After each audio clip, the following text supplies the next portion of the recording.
Fads and trends always make it full circle. So those bell-bottom pants that you have somewhere hidden away in the closet, make sure you get them out, dust them off, because they were a hit in the mid-90s, and who says that they can't be a hit in the 2000s? But that 5-inch stiletto heel is the fad for the spring. Good luck walking in those. What's becoming an old fad quick are those Toronto Raptors. The second half of the season proved to be more frightening than it was an easy ride. The Raptors could not coast their way through holding 5th spot in the Eastern Conference in this playoff race. It's scary to witness how similar this team is to the one that started the season 7-13 with 9 new faces and trying to create an identity. Soul searching seems to be the reoccurring theme for not just me, but those Toronto Raptors as well. But in the case of the Toronto Raptors, if they have not mastered the schemes and plays by now, they're not going to get it. They've now retracted from being one of the hottest teams in the league to falling a game below 500. They could learn a thing or two from their opponent, the Portland Trail Blazers. The Portland Trail Blazers may have found their identity late,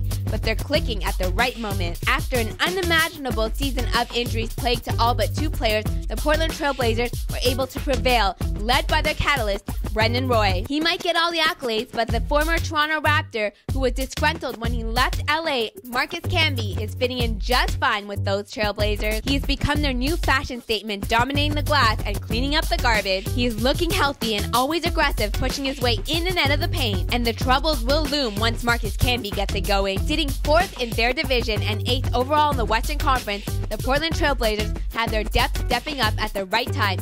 Everything is looking rosy in the Rose Garden. And they won't go down without giving you one hard-fought battle. And that Portland Trailblazers crowd was giving it to Hedo Turkoglu, booing him every time he touched the ball for not signing with those Trailblazers in the offseason. However, those fans were big backers of the new fashion fad, Nicholas Batum. His back-to-the-basket moves got him a +9 performance on the court, and you could not forget his long-range arsenal, which made the crowd get up off their seats. For the first time in a long time, the Raptors did something noteworthy. They were able to win a 3rd quarter. It's amazing, despite the loss, what one game can do. Guys were looking like they cared when they were closing out on screens and actually playing some defense. But when it came to collecting second chance opportunities of their own, they could not stop the unconscious penetration in transition from the Portland Trailblazers. And the trend continues for the Toronto Raptors with their lack of ability to close out games, contain the perimeter, and at least for the love of God, put a hand up on defense. This is not the time when you want to let the city of Toronto